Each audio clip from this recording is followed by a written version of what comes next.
Ikigai एक जापानी शब्द है जिसका मतलब होता है जीने का कारण, यानी वह वजह जो आपको हर दिन खुशी और ऊर्जा के साथ जागने के लिए प्रेरित करती है। इस किताब में जापान के ओकिनावा द्वीप के लोगों के जीवन का गहरा अध्ययन किया है।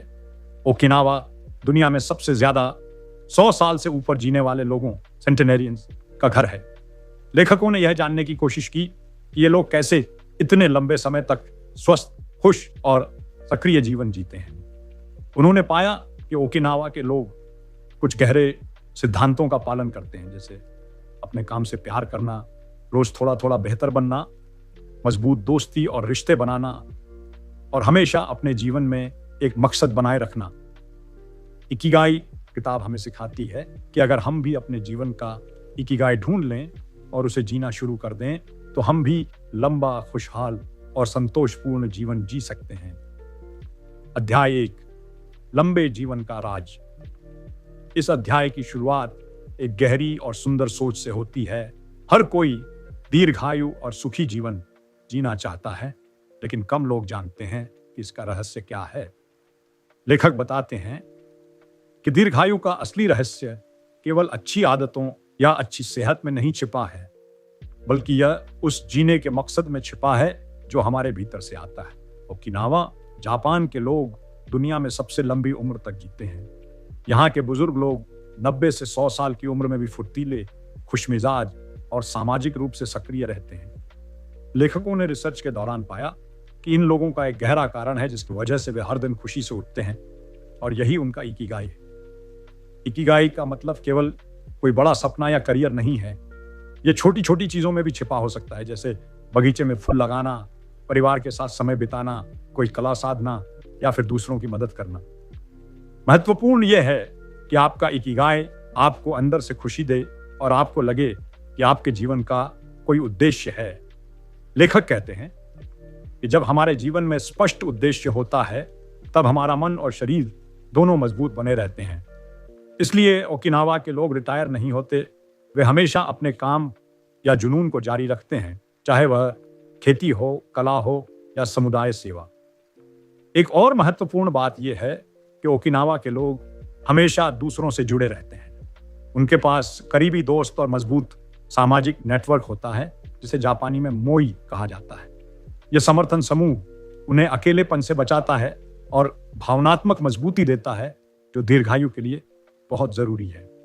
अंत में लेखक बताते हैं कि अगर हम भी अपना इकिगाई खोजें और रोज उस पर थोड़ा थोड़ा आगे बढ़ते रहें, तो न सिर्फ हमारा जीवन लंबा होगा, बल्कि वह जीवन भरपूर खुशियों से भी भरा रहेगा।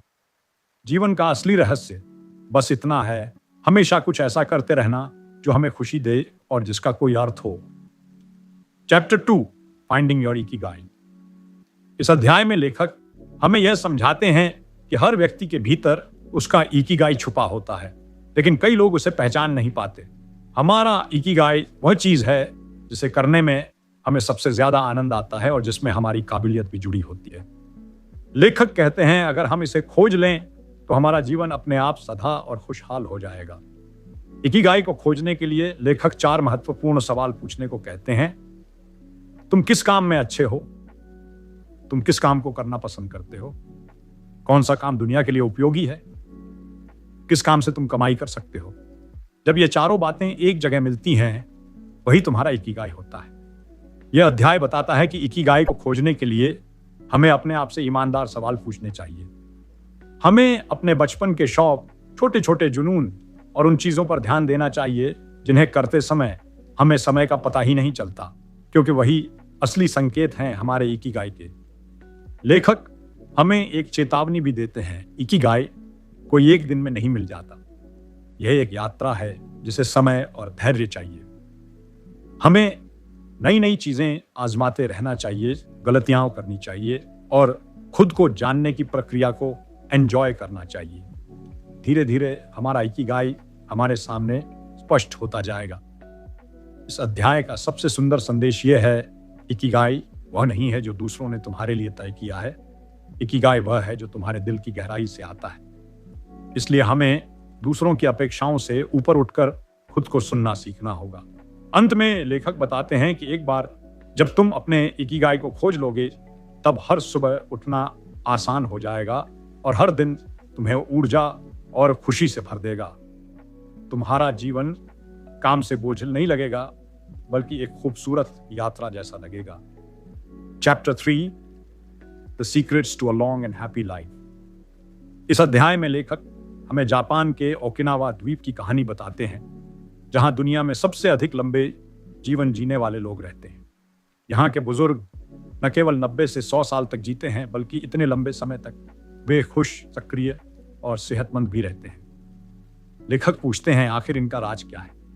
लेखक बताते हैं कि ओकिनावा के लोग जीवन को हल्केपन से जीते हैं। वे तनाव नहीं पालते, छोटे छोटे सुखों में खुश रहना जानते हैं और हमेशा अपने इकिगाई से जुड़े रहते हैं। उनका हर दिन एक मकसद से भरा होता है, चाहे वो खेती करना हो, बच्चों को सिखाना हो या फिर कोई पारंपरिक कला में निपुण होना हो। यह अध्याय समझाता है कि संतुलित आहार भी लंबी उम्र का एक बड़ा कारण है। ओकिनावा के लोग कम कैलोरी खाते हैं, ताजगी से भरी सब्जियां, फल और समुद्री भोजन का सेवन करते हैं। वे एक मशहूर नियम का पालन करते हैं जिसे हारा हाची बू कहते हैं, यानी पेट को 100% नहीं, केवल 80% भरने तक खाना।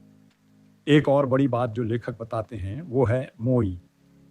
मोई का मतलब है करीबी दोस्तों और पड़ोसियों का एक समूह जो एक दूसरे का भावनात्मक और आर्थिक सहारा बनता है। यह सामाजिक जुड़ाव बुजुर्गों को अकेलापन और तनाव से बचाता है, जो स्वास्थ्य के लिए बहुत जरूरी है।